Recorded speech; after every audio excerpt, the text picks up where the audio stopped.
Brady's Ambush, as related by his younger brother Hugh in a narrative written about 1836. After my brother heard of his father's death, he waited with impatience for an opportunity to avenge it upon the Indians. Nor was the opportunity long delayed. The Indians had attacked a family and killed all in it except a boy aged 12 and his sister, 10. These were taken prisoners, and their father was absent from home at the time it occurred. The place was 30 miles east of Pittsburgh, and it so happened Samuel was out in that direction, and hearing of it, started in pursuit, having with him a friendly Indian, very useful as a guide. The second evening of the pursuit, the party stopped on the top of a high hill, and the Indian guide, pointing with his wiping stick to the foot of the hill, said, "The Red Bank runs there." The men sat down while the captain consulted with the Indian about his future movements. Suddenly the Indian sprang to his feet and said he smelt fire, and soon after they saw the smoke curling above the trees on the opposite side of the Red Bank. The Indian said, "They will sleep by that fire tonight."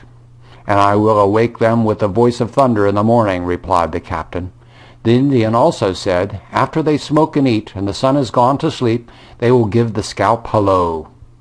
With breathless impatience the party watched the setting of the sun, and as its light disappeared from the tops of the trees in the east, they heard 7 distinct scalp hellos, with the usual whoop between each. After it was over, Cole, the Indian, observed, "There are 14 warriors, and they have 5 scalps and 2 prisoners." The night being clear and the weather mild, the captain remained in his position till near morning, when he forded the stream above the Indians and posted his men to await the crack of his rifle as the signal of attack. As day broke, an Indian rose up and stirred the fire. The signal was given. The Indians, standing, pitched into the fire. The attack continued and resulted in 8 of the warriors being deprived of the pleasure of ever again giving the scalp hello. When the captain got back to the fire, he found the children much alarmed. After quieting their fears, the boy asked for the captain's tomahawk, and commenced cutting off the head of the Indian that fell in the fire, observing that this was the leader of the party and the man who killed and scalped his mother. The boy was permitted to finish the job he had commenced. 3 days' easy march brought the captain back to Pittsburgh. The father of the children was sent for to receive his lost ones. He showed much affection and thanked the captain for having restored them, and then asked the captain what had become of his big basin. It appeared that the Indians had carried off and destroyed a big basin from which Henry and his numerous family ate their sauerkraut. The honest Dutchman thought there could be no impropriety in asking for it of the man who had the best chance to know of its whereabouts.